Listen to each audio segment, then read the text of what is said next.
There's one power, invisible, and you see it everywhere and every day. One power, indescribable, and you speak of it with every word you say. Mysterious until you know the truth. As simple as the love inside of you. Call it God, call it Spirit, call it Jesus, call it Lord, call it Buddha, Baha'u'llah, angels' wings or heaven's door. But whatever name you give it, it's all one power, can't you see? It's the power of the love in you and me. One power, one power.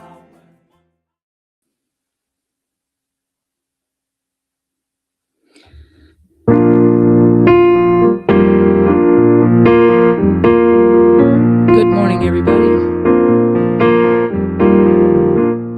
Welcome to this loving place. There are no strangers here. Welcome to this place of open hearts. Thank you for being here. You're welcome anytime, every time. Just the way you are. Welcome to this joyful place. Let the celebration begin. Namaste, namaste, come on in. Welcome to this loving place. There are no strangers here. Welcome to this place of open hearts. Thank you for being here. You're welcome anytime, every time, just the way you are. Welcome to this joyful place. Let the celebration begin. Namaste, namaste, come on in. Namaste, namaste, come on in. Namaste, namaste, come on in.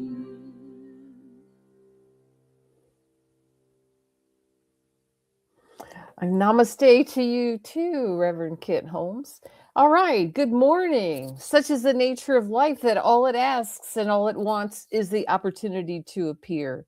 You are that opportunity, and so am I, and so it is. Welcome, everybody, to CSL Midtown, coming to you this morning from Atlanta, Georgia. And of course, we have people from all over the world, really. We are so glad that you've joined us today, and we welcome all people, no matter who you are or where you are in your life.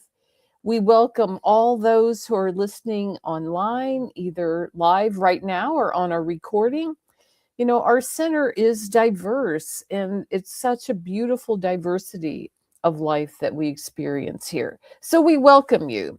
Whoever you are and whatever path brought you to be here today, know that you are in the right place and this is the right time for you. We know that you are an individual expression of the divine life in which we all live. You're welcome to participate here today and to become a part of this community. And we hope that those of you who are watching our broadcast on social media will like and share this with your friends. For a better understanding of who we are and what we teach, let's listen now to our Declaration of Principles as written by our founder, Dr. Ernest Holmes. A few of the Declaration of Principles we live by. I believe in one God, one absolute power, and first cause to all things. I believe that this power is perfect love, and it creates out of a desire to express love. I believe all thought is creative, and how I choose to think creates my personal experience. I believe in the unity of all life and the immortality of the individual soul forever unfolding. I believe in the eternal goodness, the eternal loving kindness, and the eternal givingness of God to all. And so it is. So grateful.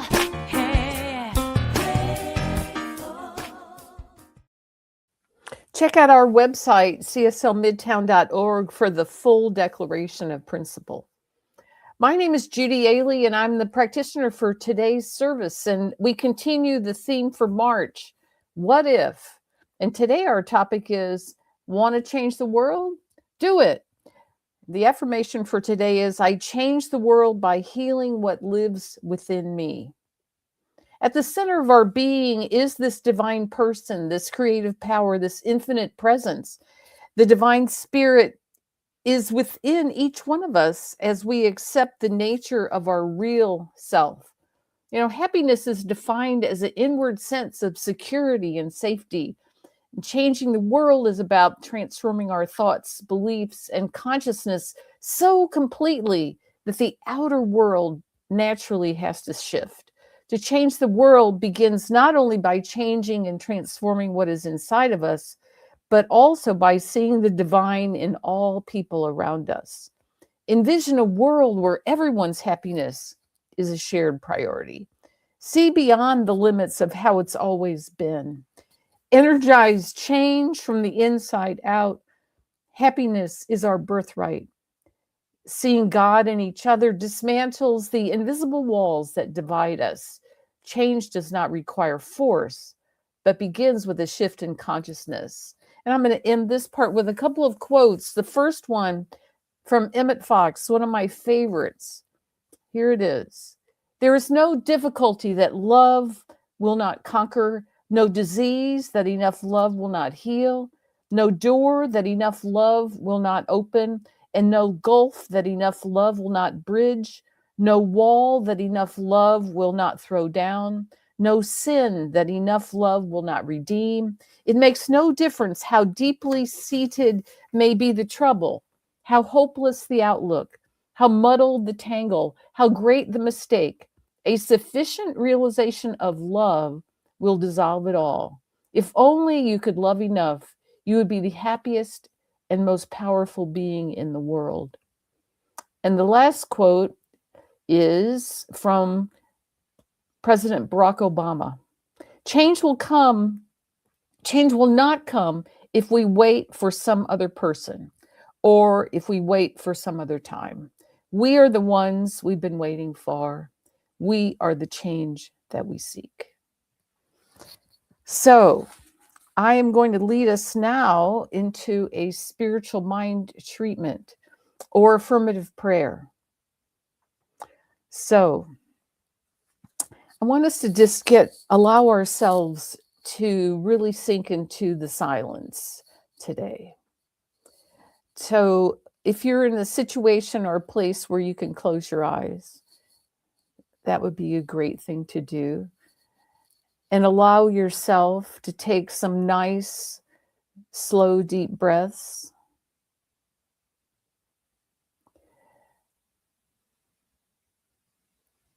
And just allow yourself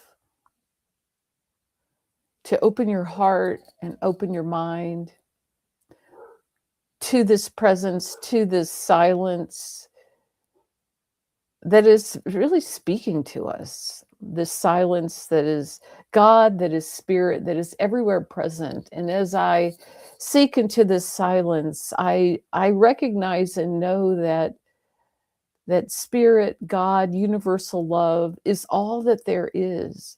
It is everywhere present. It is around me. It is through me. It is in everything that I see, every person that I see, every situation that I experience, that this presence and power is there.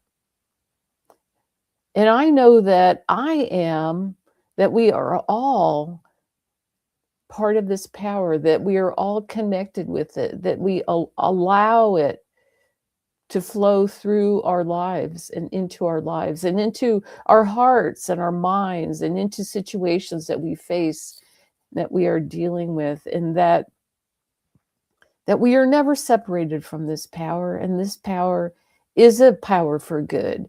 It is love, it is peace, it is joy, it is prosperity, it is vibrant health, it is endless creativity and new ideas. And we know that we are connected to this one, and that there is only one, there is only oneness, that we are all part of this oneness, and that we express great individuality as individual people as a part of this oneness. So I know for myself today, and I know for each person here listening, that love and light and peace and joy and transformation are ours, and that we just open our minds, we open our hearts to accept that this power in this presence, that there is nothing that is too great for this presence and this power for good to transform, to heal, to bless, to prosper. If I am confused or worried or fearful about anything, I just simply let those things go. I let go of any thoughts of lack, limitation, worry, fear, frustration, feeling stuck. I let go of all of that. Instead, know that my divine birthright is that of peace, of love, of transformation, and of thriving in this world on the physical plane as a person of vibrant health, as a person full of loving relationships, as a person connected to people, as a person connected to endless creativity, health, wealth, love, and goodness of every kind. So I'm just grateful for this. I release this treatment now, absolutely knowing that it is so. And so it is. All right, we have some music, and I bet it's from our Reverend Kit Holmes. Thank you, Reverend. Thank you, Judy. Thank you.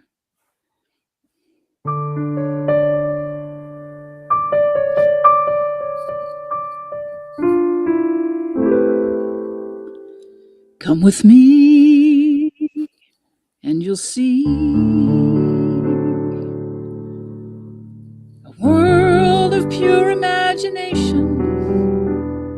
Take a look, and you'll see into your imagination. We'll begin with a spin, traveling in a world of my creation. What we'll see will defy explanation.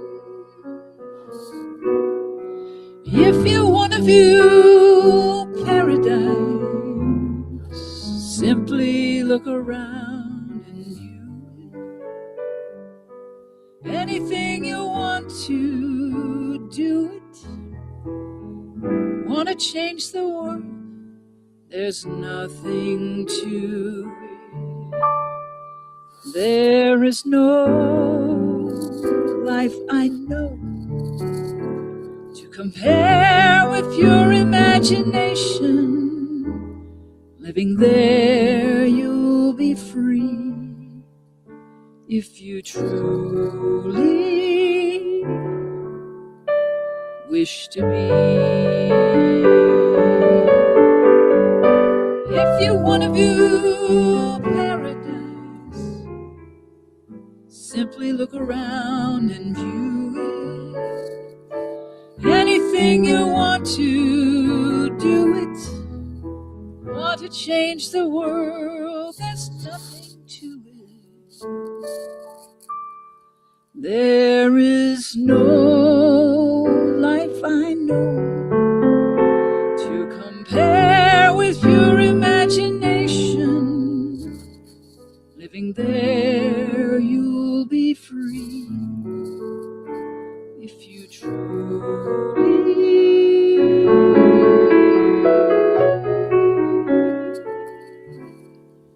wish to be.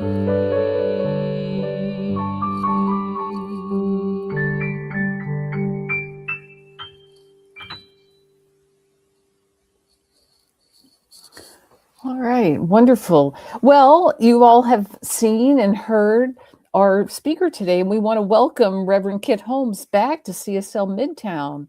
She is an ordained Centers for Spiritual Living minister, certified life coach, and a recovering perfectionist. Let's hear it for a perfectionist. I'm just kidding. I know, I get that. And she lives now in Santa Fe with her partner, Trisha. She combines her amazing musical ministry with her talks, and we are going to be able to experience that today. So I'm so happy that you're here today, and we welcome back Reverend Kit Holmes. Thank you for being here. Thank you so much. It's always a pleasure to come back with you. I lived in the Athens, Georgia area for 12 years, back in the 90s and the early aught. And I'm always glad to see the pictures up on the screen when we start the broadcast. So good morning. Pure imagination. Want to change the world? Do it. We hear that often, and we're like, well, how? Right? Right. So the pure imagination thing. There is no life I know to compare with pure imagination. Living there, you'll be free if you truly wish to be. It's all about consciousness. And that's what we're talking about today. All about consciousness. We have the power of imagination. We have that mental faculty of imagination to not only go in to bring what we've come into our experience so far in the world, what we, our memories, our perceptions, all of those things that have come with us through the process of our lives. We can look at that knowing that that's a little bit of a limited experience, but it's one that we've already lived, right? We can take that and say, okay, well, I see these other wonderful, beautiful things in the world. I want more of that, please. I want more of that, please. Okay. We love to fantasize and dream and talk about how we change the world. And oftentimes it's usually only if something outside of us changes first. Today, we're going into this, sorry, the deep dive to basic spiritual principle. Sorry, I need some water. It is incredibly dry here in Santa Fe, just so you know, and it's been windy, so things are stirred up. I apologize for that. So the power of imagination. If we are in these times focusing on the chaos, the upset, the turmoil, the collective, that thing we often hear we get into people talking with people of like mind, and we find ourselves saying, I was just thinking that too. That's the power of the collective consciousness. Based on what we see in the conditions and the circumstances around us, yes, absolutely. We can say right now, and a lot of us might be saying, we could be on the verge of World War III. And the fear underneath that fear is a powerful, we've heard fear is a powerful motivator. It's also a powerful component of the creative process. We know, as we've already heard in the readings this morning, that the power of love is so much greater than the power of fear. And we're going to talk about that throughout the talk. I'm going to talk with you about that today. So if you think about it, we are, and we have been conditioned throughout humankind to be tribal. And a lot of that, of course, is for survival. And so our still limbic brains, our nervous system, is still on high alert for anything that looks like danger. And when we're together and we're in a tribe, we protect ourselves, and then we get that conditioning that says they are going to take what I have. They're going to take my food. They're going to take my shelter. They're going to, et cetera, et cetera. So we've been doing this. If we put it in perspective, we've been doing this for thousands and thousands and thousands of years. And the easiest way to demonize or to separate ourselves from something else is to demonize the things, unfortunately, that are within ourselves that we would like to change. The parts of us that we don't like, the parts of us that feel separate from our source, that have been conditioned to believe we are separate from source, and therefore everything that is not like us, doesn't sound like us, doesn't speak, doesn't teach, everything is evil, different, to be separated from, to be squashed, to be killed. You get the point. We know, because we've had all of this many years of human history and documented history, we know that there are forces, there are people who use this, have used this throughout history, using fear and intimidation and power over and violence to control, to build empires and monuments to themselves that have nothing to do with the good of humanity. And so we're left in this teaching of, holy moly, we keep talking about love, we keep talking about oneness, we keep talking about all of this stuff. Why isn't it working? Well, I'm here to tell you that it is. Because what we know in this teaching is that everything begins within. As within, so without. We can change the world, of course, but it has to begin with us. It has to begin with us. It has to begin in our own consciousness. We can't, well, we can. We try very hard to look outside of ourselves, as I said in the introduction, to, if everything outside of me would change first, if everybody would just behave the way I do, we'd be okay. If everybody just agreed with me, right? Without looking in to say, do I really agree with myself? So it has to begin. That's the step one. That is, begin by asking the question. When we are faced with something, when something shocks us, something daily is designed to shock us, what's our first reaction? Where do we go first in our thought process? Survival. Is this happening to me? That's the very good question. Is this happening to me right now? And that feels like a really slippery slope, because I could say, as a person of the LGBTQ community, well, it's happening to my brother or sister. It's happening to somebody in my community. Yes, it affects me, absolutely affects me. But is this happening to me right in this moment? And do I need to get my dukes up to go, meet hate with hate and violence with violence? No. This is one of the important components of this, is we are not conditioned to go to love, to unconditional love first, to go, God is in this too, to say God is in this too. We are conditioned collectively over millennia to go to fear and othering and defending, right?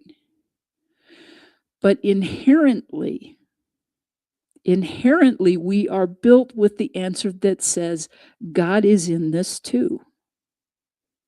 Because before all of that conditioning, we come in with that connection so clear in our own being. We know our connection to source. And then we are told what source is or isn't. And that there's an opposing force of evil. And there's all these things that and in our insides, right from the get-go, pretty much are saying, I don't understand. But these people that say they love me are teaching me this is how the world is. So our practice through these times is Go to that place. Is the stuff that's happening true? Oh my God, social media, right? And any kind of media these days. Not being able to trust that anything is true. And most of that is by design. It keeps us separate. It keeps us butting heads with each other, being defensive, being untrusting of the world, being afraid of the world, being afraid of life itself. So we have to stop and ask the question, is this happening in the moment? And do I see? Am I willing to see that God is in this too? If in the what we believe, in the first step of spiritual mind treatment of affirmative prayer, if we claim all the time that God is all there is, then God is in this too. And there is a spiritual logic that follows, and that was what our founder, Ernest Holmes, was all about. Was not only the mystical, but the spiritual, intellectual logic that would follow. So if God is all there is, then God is in this too. And there is something in the infinite intelligence of that spirit, of that source of God, that I have access to. Because if God is all there is, then God is in me. Step 2, God is in me as well. I am the expression of God. I am God in expression as me. So, I mean, I'm pulling us right back to basics right now in this teaching. Of course, that's the idea. If God is all there is and God is in me, expressing as me, then God is in all of this. And there is something for me to do. And I can use the power of imagination to vision and envision a world that works. That line in the song, if you want to view paradise, simply look around and view it. See the good. Look for it. Those are two different things, I know. It's like, well, I'm trying to see it. I'm trying to see it. It requires us to really pull back and trust. And for, as in my introduction, as a recovering perfectionist, to trust that things are unfolding as they should be and perfectly, and I don't have control over them. Ooh, that's big. That's a big thing to wrap my head around.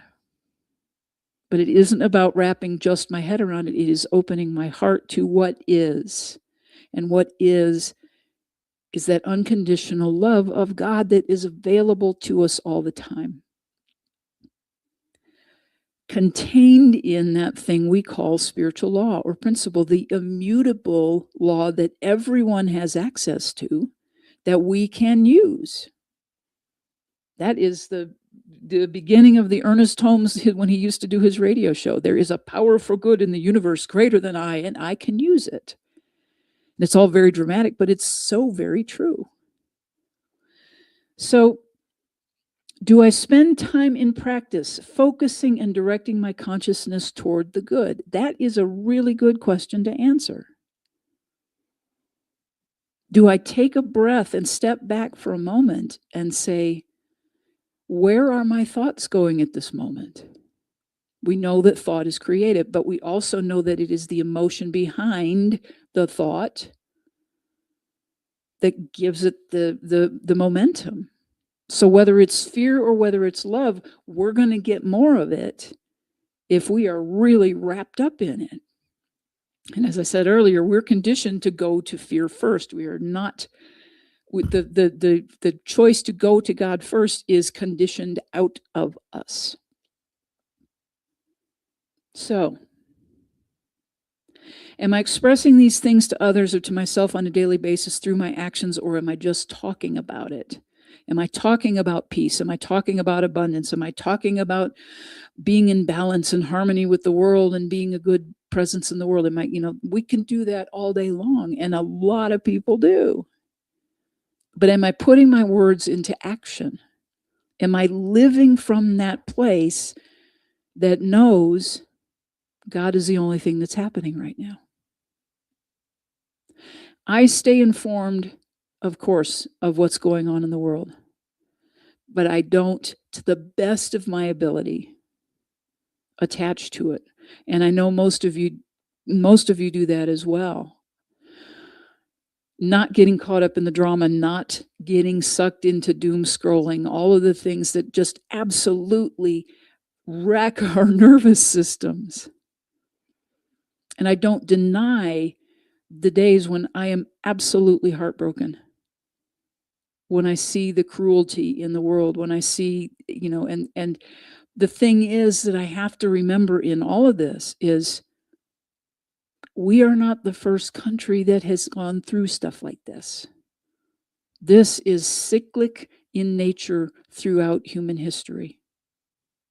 It is heartbreaking.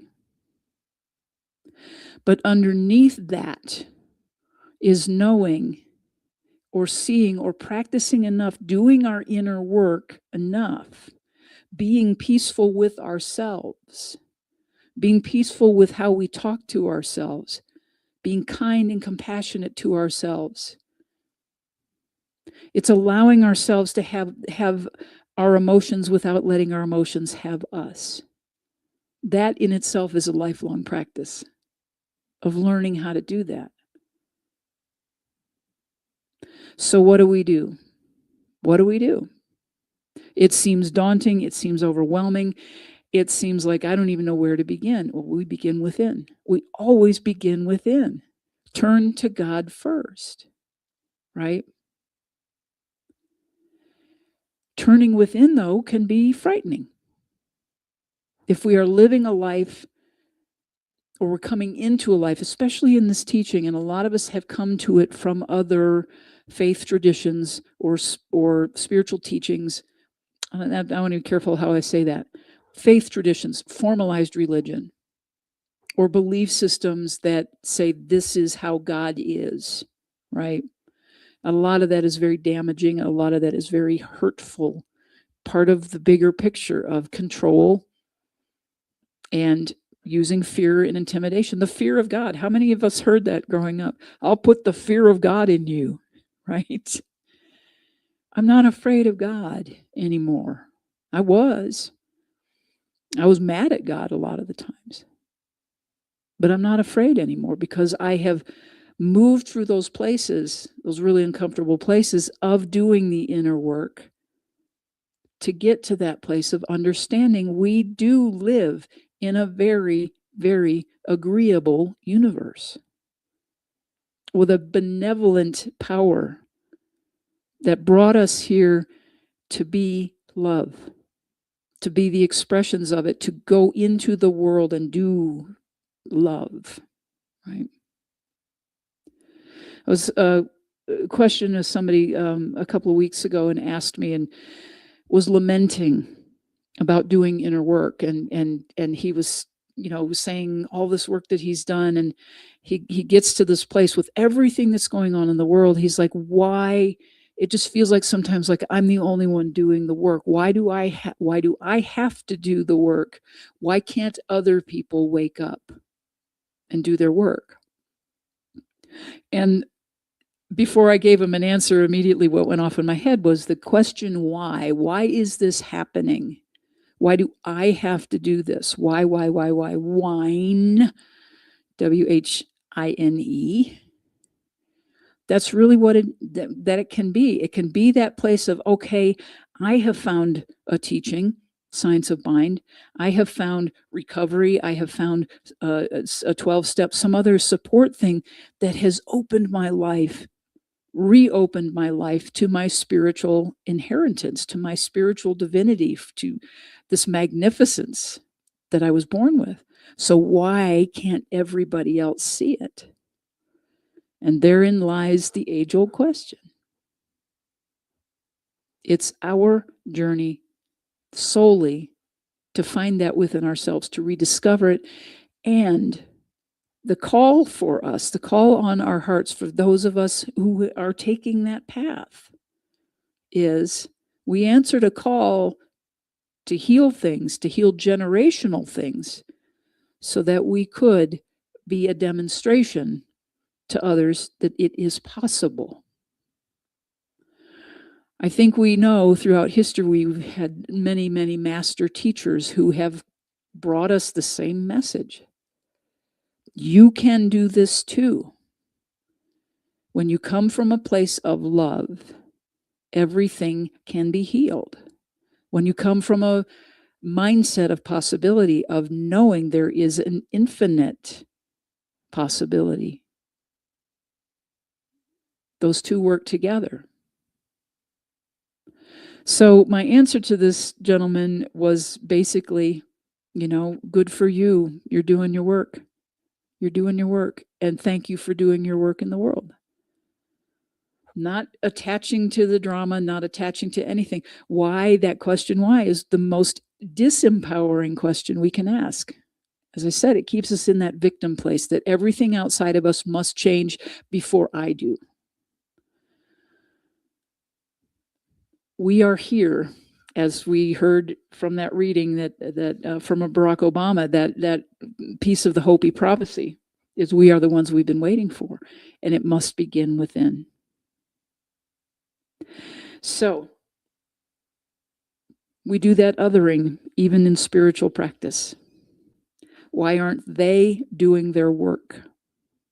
Well, I can't answer that. That's my answer to most people these days. I can't answer why somebody else. I can assume, I can project, I can kind of summarize, because from my own journey is I couldn't look at a lot of things for a long time within myself. It was too freaking painful until I had to look at things within and say, oh, it's not the rest of the world that's against me, it's me against me. As within, so without, right? There are a couple of things that I want to, some nuances, and that's what the whole thing is. In this practice is nuance. It's discernment. It's baby steps. This changing the world thing, even as we're changing ourselves is not a one and done. If we are doing our work, we will have many, many, many, many spiritual awakenings at leveling up throughout our lives. Some of them are gloriously blissful. Most of them are excruciatingly painful. But we stick with it. We stay in it from the place of God is in this too. And if we need to use our minds instead of, while we're still protecting our hearts, it's God is in this too. So therefore God must be, therefore there must be some good in here somewhere. That is my mantra these days. I can't change the world single-handedly. It's not my job. It's not any one of our jobs. And we know intuitively, instinctively, and certainly by experience that any one person claiming that they have the answer to world peace, we know that's not true.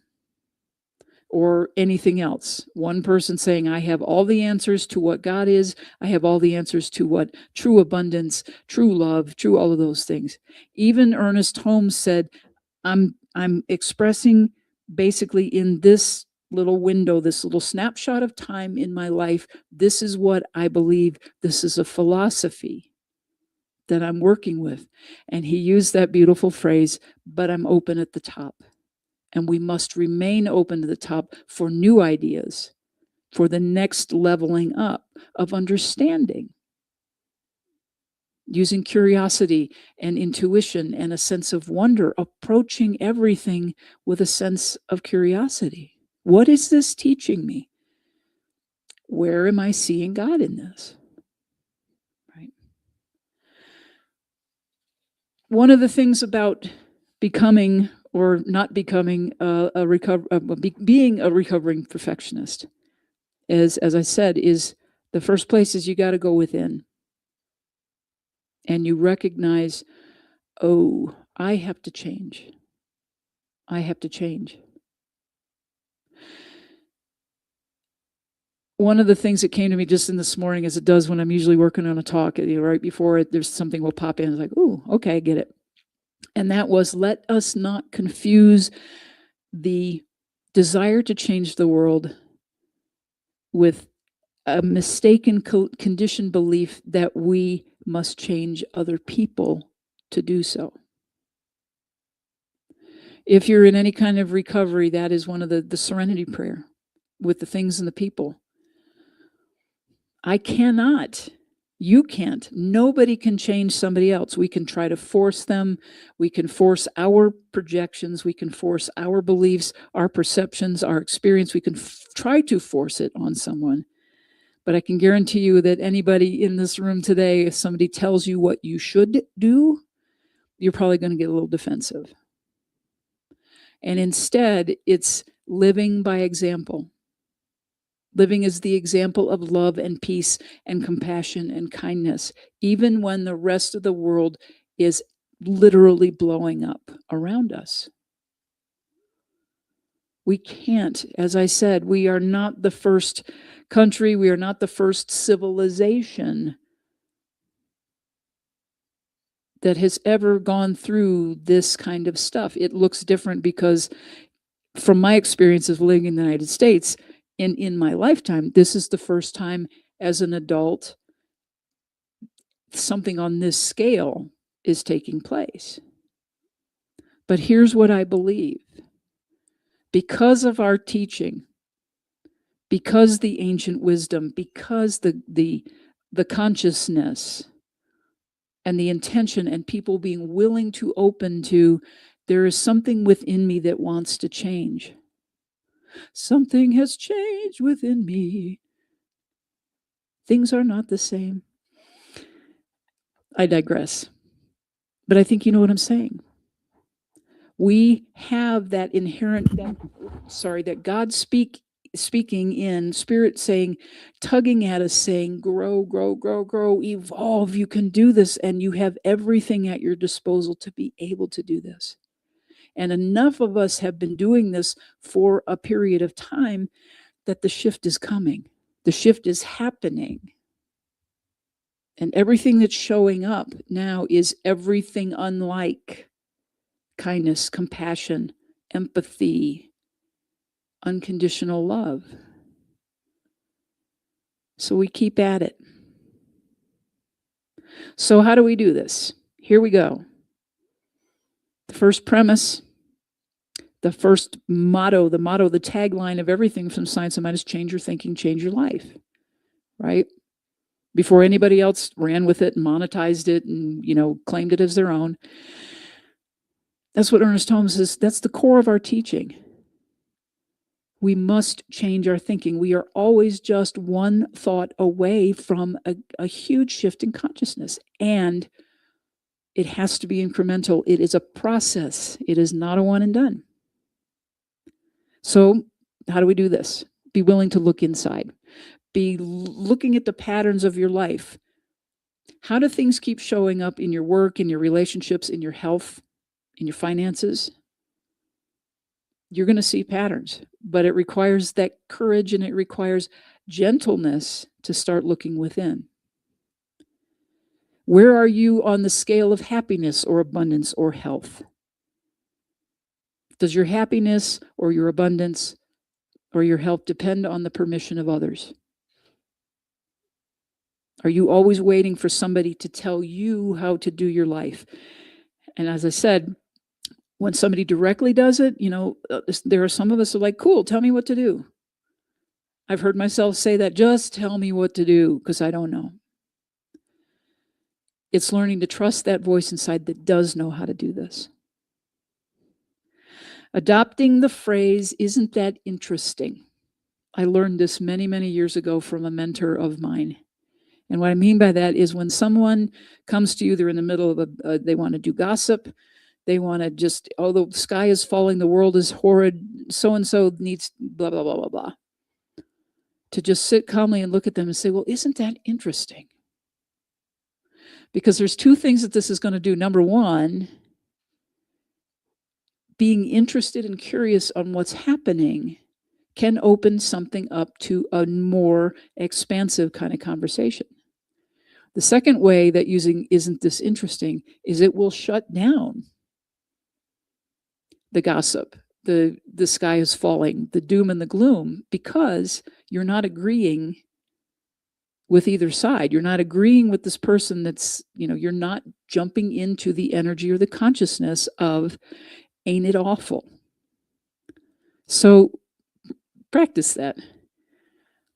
I'll give you the example is when I first kept hearing that from a mentor early on in my practitioner studies, when I was full of, but this and this and this and the drama and this is happening to me and all of my victimhood, et cetera, I was furious when that mentor said to me, well, isn't that interesting?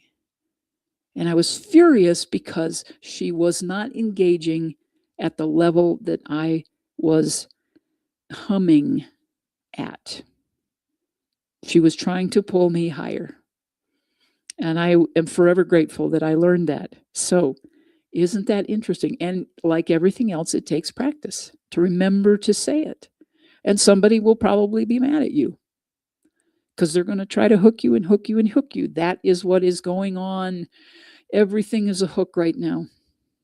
So we really have to double down. Look at it with curiosity and then follow up with, where could I find God in this? Where could I find God in this? How interesting. As the best of your ability, practice non-judgment of any of it. Whether somebody is doing their work or not, do yours. That old phrase, keep your practice on your own mat. It's a yoga thing. Stop watching what they're doing across the room. Keep your focus and attention on your own mat. Stay in your lane. That's a better way to put it. Stay in your own lane. Turn to the power of unconditional love. That should really be the first step. Turn to the power of unconditional love because it is present. Our work is to keep uncovering it, to keep demonstrating it, to keep being it, to keep living it. Take action on the guidance that you get. If you're in meditation, you're doing visioning, you're doing journaling, any of those things, and that thing drops through, take action on it.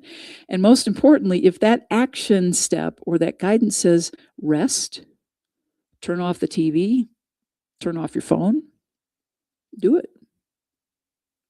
Give yourself, we need so much space. And it's okay to take that space so that we know we're not contributing to the noise. All right. So yes, I truly believe that we are in a profound time of change in human consciousness. A profound time of change. And we are here. We are alive. You and I, everybody that's alive on the planet right now has a part to play in this. We didn't just show up by accident and, oh, the world is terrible and I'm, no. There's something for each one of us to do in our own unique way, but it has to begin within. Healing the stuff within that we want to project and say it's somebody else's fault. And oh, it's messy and it's hard and it's complicated, which is why most people don't do it. But following that call to do it is one of the most rewarding things that I know I've ever done in my life. And so I invite you to consider doing that as well. Remember that thing that Eleanor Roosevelt said, no one can make you feel inferior without your permission. No one can make you feel anything without your permission. So get in touch with what's happening when those feelings come up.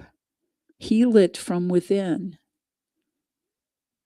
And it's baby steps, and it's being gentle, and it's being respectful to yourself, being patient with yourself. That's how we change the world. And the do it is, don't go out and try to conquer everything by yourself. Work on the inner world. Do that. Do that. Do more of that. We are not powerless. If we are living in accordance with this teaching, our work is to practice knowing we have the power of the universe at our backs. Everyone has access to the same spiritual laws. We can use the law for good. Pain is inevitable. Suffering is optional. What we think about, we bring about. All of those good jargony things that we hear in this teaching are there because they're actually true. So, we cannot change anyone else. And we have work to do. So let's get out there and do it. And I'm going to close with what I hope is an inspiring song for you to live this. I'm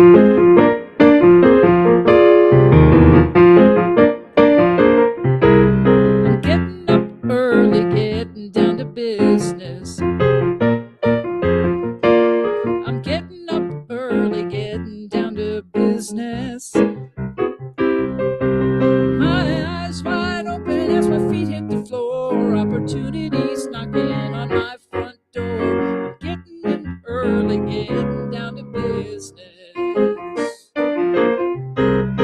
Got a lot of don'ts on my list of to-dos. Like don't hang around with folks who like bad news. They try to stir me up with worry and fear. I said, get your sad selves away from here. Got a lot of don'ts on my list of to-dos. Ain't no stopping me now that I'm going. Ain't no hiding all the things that need showing. I'm bringing my best into this world. If you wanna feel the love, then I'm your girl. Ain't no stopping me now that I'm going. I'm getting up early, getting down to business. I'm getting up early, getting down to business. My eyes wide open as my feet hit the floor. Sorry.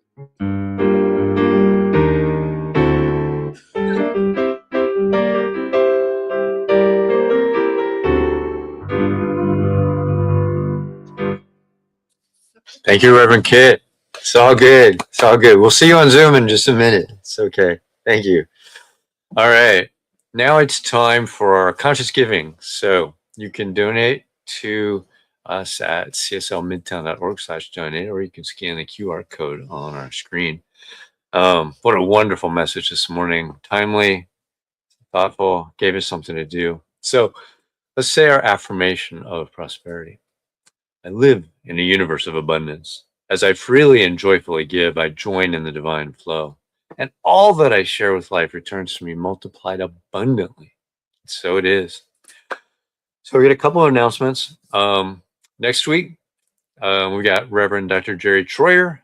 Life is as a possibilitarian. That sounds like an interesting talk.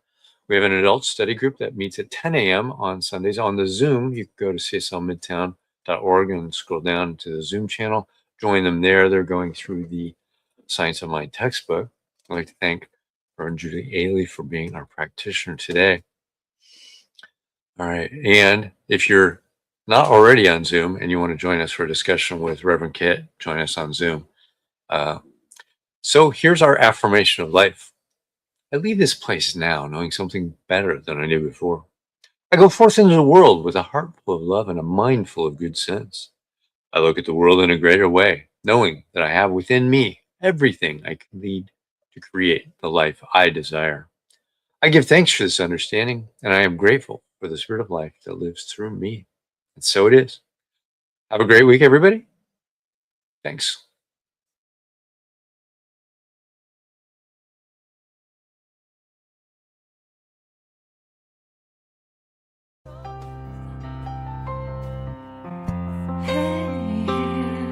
I'm so grateful.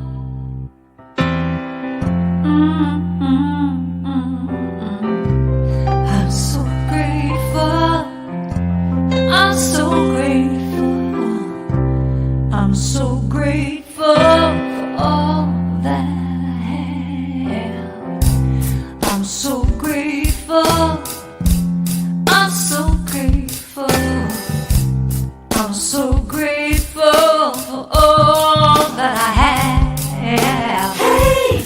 Oh yeah. Grateful. I just say I am so grateful every day for all I have. Every day.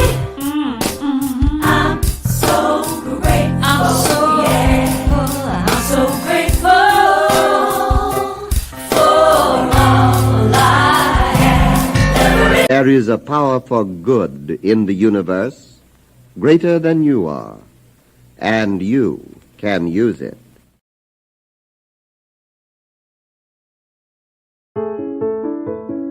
New Thought Media Network. We are a global broadcast network of positive music, media, and entertainment, inspiring humanity's evolution along the journey of enlightenment and creating a world of love, peace, empowerment, and prosperity for all. New Thought Media Network. Positively inspiring.